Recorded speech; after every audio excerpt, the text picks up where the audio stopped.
एक जगन्नाथ भगवान के एक भक्त थे, उनका नाम था अंगद जी। क्या नाम था? बहुत ध्यान से सुनना। श्री अंगद जी जो थे, ये एक राजा के सेनापति थे, और राजा जो था ना, वो इनका भतीजा ही था। एक चरित्र सुनाऊं एक भक्त का, अंगद जी का, बहुत ध्यान से सुनना। अंगद जी अपनी पत्नी से बहुत प्रेम करते थे, और उनकी पत्नी सत्संग से बहुत प्रेम करती थी। ठाकुर जी की कथा, कीर्तन, वैष्णव वार्ता, इनमें उसकी बड़ी रुचि। लेकिन अंगद जी को कथा आदि में बिल्कुल कोई रुचि नहीं थी। अपनी पत्नी से कहते थे, सुनो, तुम खूब कथा सुनो, खूब मंदिर जाओ, जो तुमको करना है करो, पर मुझसे कभी नहीं कहना कि तुम करो, मेरे को कभी नहीं छेड़ना। पत्नी के मन में आता तो था कि ये भी भजन करें, लेकिन कोई बात नहीं, जैसी हरी इच्छा। अंगद जी रोज शाम को आते, पत्नी के पास बैठते, खूब प्रेम करते थे अपनी पत्नी से। एक दिन एकादशी का दिन था, आज एकादशी है। एकादशी का दिन बड़ा महत्वपूर्ण माना जाता है। एकादशी के दिन अंगद जी की पत्नी ने कुछ संतों को अपने घर बुलाया और सत्संग होने लगा घर में। प्रवचन ऐसे ही घर में बैठ के सब करने लगे। शाम को अंगद जी जब लौट करके आए, उन्होंने देखा घर में तो आज अलग ही रौनक है, इतनी सारी भीड़ आ रखी है, सब लोग नाच रहे हैं, गा रहे हैं, कीर्तन कर रहे हैं, कथा सुन रहे हैं। अंगद जी को बड़ा गुस्सा आया। मेरी आज्ञा के बिना मेरे ही घर में प्रवचन हो रहा है, मेरे ही घर में सत्संग चल रहा है, अरे कभी रोका तुमको कहीं जाने से? खूब जाओ, बाहर जाके कितना भी कथा सुनो, घर में क्यों करवा रही हो? तो अंगद जी ने जाकर के व्यासपीठ पर वैसे व्यास जी का अपमान कर दिया। बोले कि आपसे हाथ जोड़ के विनती है, तुरंत चले जाइए, ये मेरा घर है, मेरी अनुमति के बिना आप यहां कैसे आए? और सब लोगों से भी कहा, आप सबसे भी हाथ जोड़ के प्रार्थना, यहां से चले जाइए, ये कोई आश्रम नहीं है, घर है मेरा, चलिए निकलिए यहां से बाहर। पत्नी बोली, अरे सत्संग चल रहा है, अभी तो ऐसा मत करो। अंगद जी ने किसी की नहीं मानी, सबको भगा दिया। पत्नी को बहुत बुरा लगा। उसने मन में विचार किया, जो हरि का नहीं है उसको मैं अपना पति कैसे मान सकती हूं? तजोरे मन, कल हमने ये पंक्ति गाई थी ना, हरि विमुखन को संग। कई लोग मुझको इस बात पर कह देते हैं, महाराज जी आप क्या शिक्षा दे रहे हो लोगों को? क्या ऐसे पति को छोड़ दें, पत्नी को छोड़ दें? तो इस प्रकार से तो गृह कलेश हो जाएगा। भैया देखो, एक बात आपको बताऊं, मानव का स्वभाव है, वो शरीर से यदि किसी को स्वीकार कर रहा है तो वो स्वीकार्य नहीं है, मन से स्वीकार करे वो स्वीकार्य माना जाता है।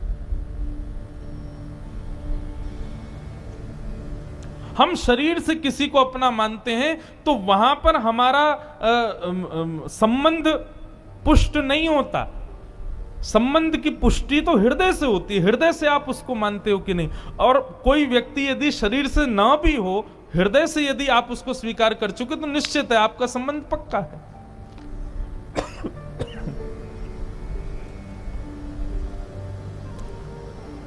महादेव ने सती का त्याग किया, लेकिन ऐसा नहीं कि सती को कैलाश से ही कह दिया हो कि आप चली जाओ अपने मायके में जाकर करो ना। बस मानस जी में गोस्वामी जी कहते हैं, बगल में जो आसन लगाते थे उसको सामने लगा दिया, बस इतना ही त्याग किया। और ये त्याग किसका था? शरीर का त्याग नहीं था, हृदय से त्याग था। तो इसलिए भैया, यदि ऐसे लोग परिवार में हैं, ऐसे लोग मित्र हैं, ऐसे लोग ऑफिस में काम करते हैं जो भगवत संबंध नहीं रखते, उनका शरीर से त्याग नहीं करना है, मन से त्याग करना, मन से कभी उनको स्वीकार नहीं करना है। अंगद जी की पत्नी ने आज अपने पति का हृदय से त्याग कर दिया और घूंघट कर लिया और कहा कि अब आज के बाद मृत्यु पर्यंत मैं आपको अपना मुख नहीं दिखाऊंगी, ना आपका मुख देखूंगी। आपकी पत्नी हूं, आपके संगी रहूंगी, आपकी सेवा करूंगी, पातिव्रत धर्म का पालन करूंगी, लेकिन हृदय में आपके लिए कोई स्थान नहीं आज के बाद। अंगद जी की पत्नी अब तो घूंघट करके रहती है, अंगद जी ने मुंह ही नहीं दिखाती अपना अंगद जी को। 1 महीना 2 महीना 6 महीने बीत गए महाराज। अंगद जी बड़े उदास, बहुत प्रेम करते थे अपनी पत्नी से। अब तो कार्य में भी मन नहीं लगता। एक दिन ऐसी घोड़े पर बैठ करके कहीं जा रहे थे, तो चलते चलते उन्होंने देखा कहीं कथा चल रही है। मन में आया इसी कथा ने ही मेरा घर बर्बाद करवा दिया, इसी की वजह से सब खराब हुआ। 2-3 दिन बाद फिर से निकले तो फिर कथा चल रही थी, तो मन में आया कि ये कथा में ऐसा होता क्या है जो मेरी पत्नी को इतना प्रिय लगता है, चल के सुनूं।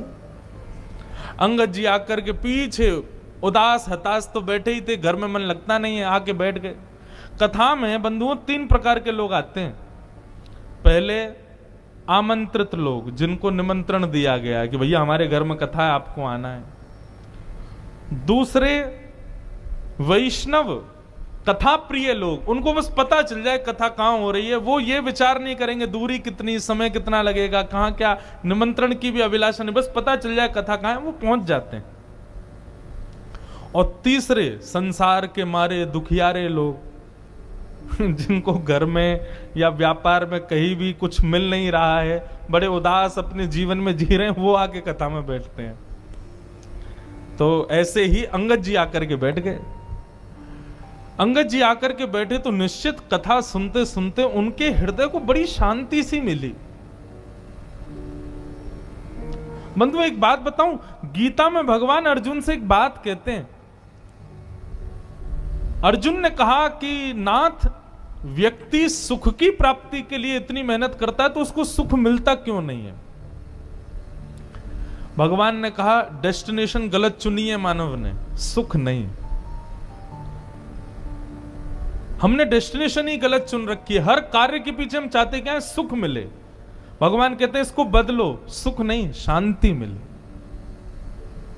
शांति की भावना से कर्म करो, शांति की भावना से क्रिया करो। हम क्या करते हैं? हमको सुख मिले, ऐसा करूं इतना मिल जाएगा, ये करूंगा वो करूंगा, ऐसा बनाऊंगा, ऐसे बैठा करूंगा, ऐसा कमरा, ऐसे सोफे, ऐसी पत्नी, ऐसी गाड़ी, ये सब सुख जन्य हम लोग कर्म करते हैं और वही सुख हमको नहीं मिलता। फिर आप अपने क्रिया के पीछे उद्देश्य शांति रखो, भगवान कहते हैं तब मानव प्रसन्न रहेगा। क्योंकि अर्जुन, सुख की भी एक लिमिट होती है, उससे ज्यादा यदि मिल जाए तो व्यक्ति दुखी हो जाता है।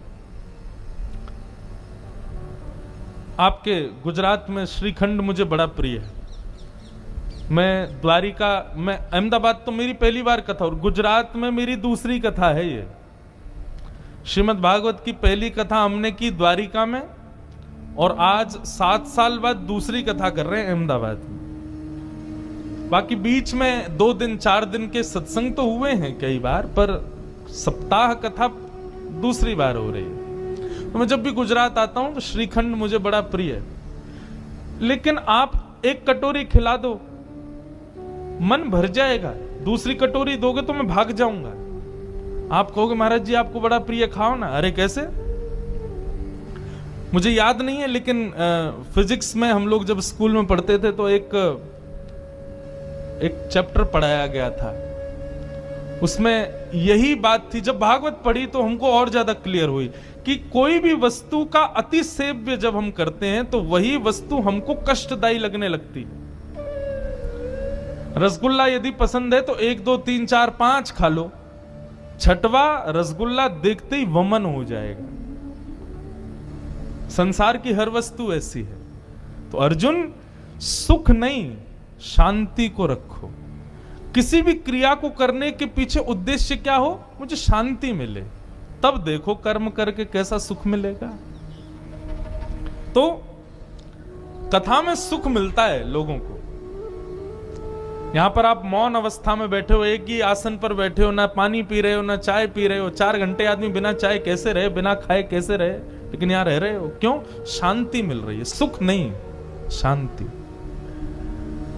अंगद जी को बड़ी शांति मिली। अब तो अंगद जी ने नियम बना लिया, रोज जाते थे कथा सुनने।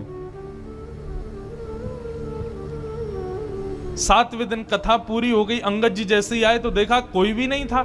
किसी से पूछा, भैया आज कथा नहीं होगी? बोले 7 ही दिन की होती है, कल हो गई पूरी, आज तो चले गए व्यास जी। बोले कहाँ चले गए? बोले दूसरी कथा करने। बोले कहाँ हो रही है उनकी कथा? बोले उस गांव में हो रही है। अंगद जी दौड़ गए, उस गांव में पहुंचे, वहां जाके सुने।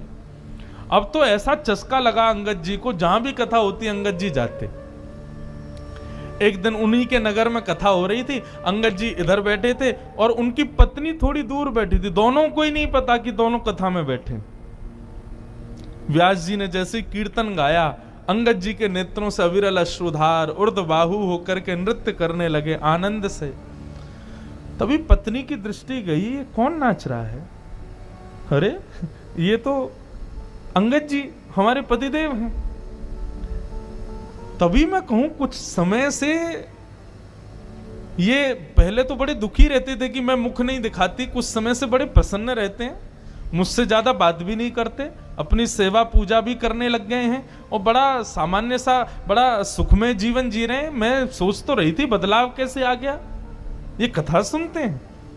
आज शाम को कथा के बाद जैसे ही अंगद जी घर लौट करके आए, पत्नी ने अपना घूंघट ऊपर कर ली। अंगद जी बोले, अरे देवी मैं आ गया हूं, घूंघट नीचे कर लो। बोले नहीं नहीं, अब तो घूंघट नहीं करना। क्यों? मैंने इसलिए घूंघट किया था कि आप कथा से प्रेम नहीं करते थे, परंतु अब तो आपने कथा को स्वीकार कर लिया ना, अब मैंने जो त्याग का संकल्प लिया था उसको छोड़ दिया। अंगद जी बोले, वो बात तो ठीक है, लेकिन मैं तुमको सत्य बताऊं, जब से मैंने कथा सुनना प्रारंभ किया ना, मुझे पहले तुम्हारे रूप में बड़ी आसक्ति थी, पर अब मुझे वो आसक्ति नहीं है। अब तो मुझे बस एक ही अभिलाषा, मेरे जगन्नाथ मुझे कब दिखेंगे, मेरे द्वारिकाधीश, उनकी रूप माधुरी का दर्शन मुझे कब होगा।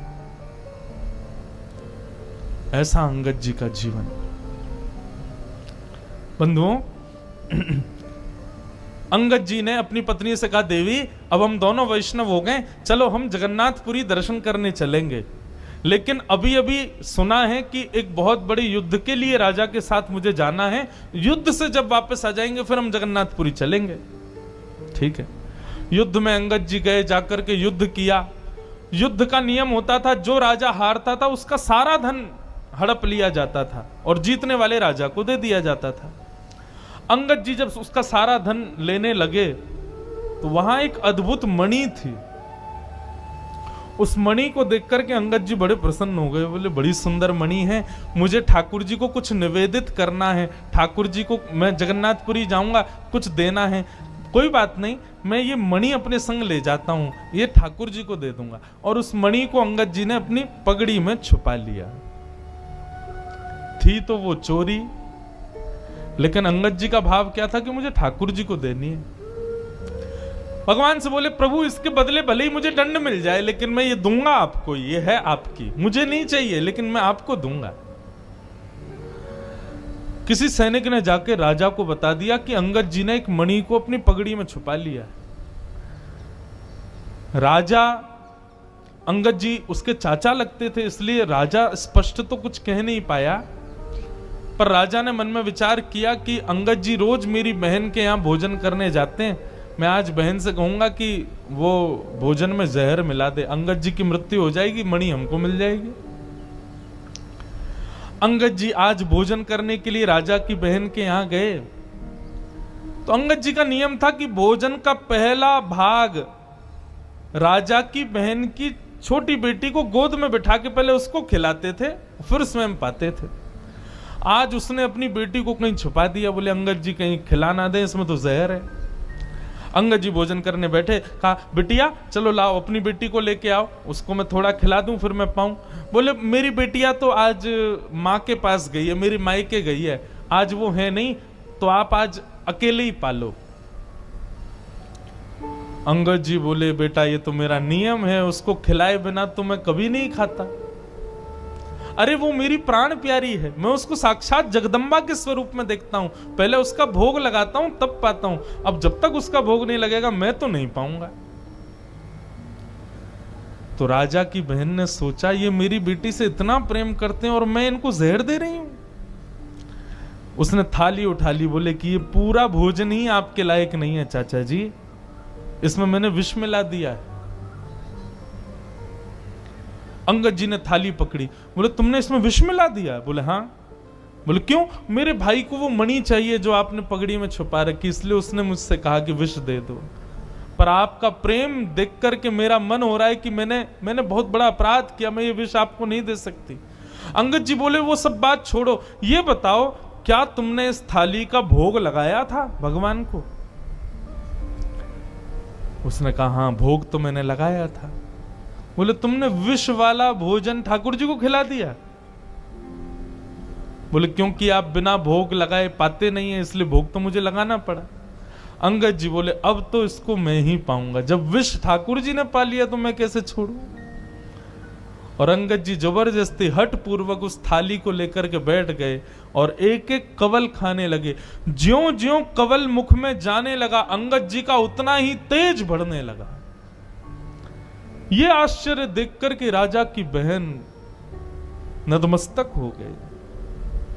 जाको राखे साइया मार सके ना कोई, बाल न बाका कर सके जो जग बैरी हो। बंधुओं,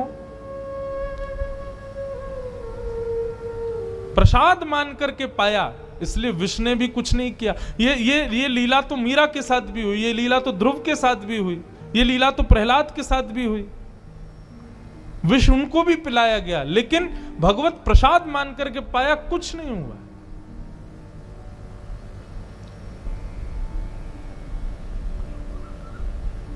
अंगद जी महाराज अपनी पत्नी से जाके बोले देवी अब हमको विलंब नहीं करना चाहिए, क्योंकि राजा मेरे पीछे पड़ गया है, वो कभी भी मेरा वध कर सकता है। मेरा वध कर दे मुझे चिंता नहीं, पर मुझे जगन्नाथ जी को एक बार देखना है। और रात्रि में ही अंगद जी अपनी पत्नी के साथ जगन्नाथपुरी के लिए निकल गए। राजा को किसी दूत ने जाकर के रात्रि में खबर कर दी, बोले अंगद जी निकल गए हैं महाराज। बहुत ध्यान से सुनिएगा, बहुत सुंदर कथा है। आज बहुत दिन बाद में अंगद जी का पूरा चरित्र पता नहीं क्यों सुना रहा हूं। हमारे पूज्य नाना जी भागवत के वक्ता थे, वो कहते थे कि कभी अनायास किसी भक्त का भाव कथा कहते कहते आ जाए तो यही समझना चाहिए लाला कि वो भक्त उस कथा में पधारे हैं, वो भक्त अपनी उपस्थिति दर्ज करा रहे हैं, इसलिए व्यासपीठ से बुलवा रहे हैं।